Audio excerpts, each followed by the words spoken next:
அஸ்ஸலாமு அலைக்கும் வரஹ்மத்துல்லாஹி வபரகாத்துஹு.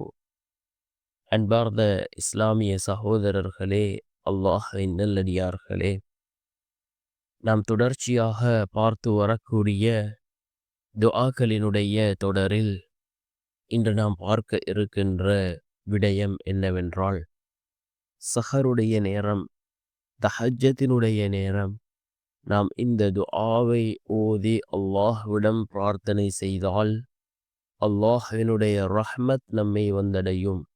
நம்முடைய துஆக்களை அல்லாஹ் கபூல் செய்கின்றான்.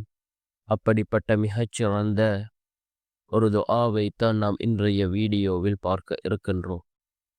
அன்பார்ந்த சகோதரர்களே, அல்லாஹ்வின் நல்லடியார்களே, நாம் இப்பொழுது ரமலானினுடைய மாதத்தை அடைந்திருக்கின்றோம். இந்த ரமலானினுடைய மாதத்தில் 2 நேரங்கள் இருக்கின்றது. அந்த நேரத்தில் நாம் கேட்கக்கூடிய துஆக்கள் அல்லாஹ்விடத்திலே கபூலாகின்றது. அதில் முதலாவது நேரம் சஹருடைய நேரம், தஹஜ்ஜத்தினுடைய நேரம். இந்த நேரத்தில் நாம் கேட்கக்கூடிய துஆக்கள் அல்லாஹ்விடத்திலே கபூலாகின்றது.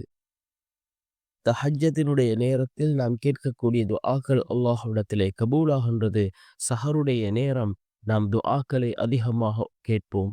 அதே போன்று இன்னும் ஒரு நேரம் இருக்கின்றது, நோன்பு திறக்கக்கூடிய நேரம்.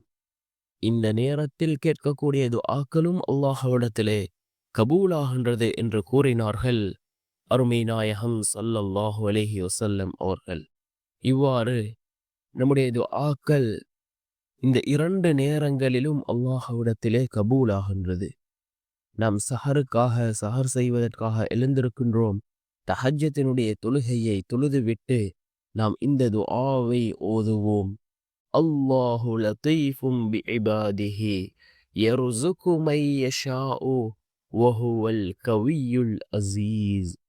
அல்லாஹு லதீஃபும் பிஇபாதிஹி யர்ஸுகு மன் யஷாஉ வஹுவல் கவிய்யுல் அஸீஸ் என்று வரக்கூடிய இந்த துஆவை ஓதி நாம் அல்லாஹ்விடம் பிரார்த்தனை செய்வோம்.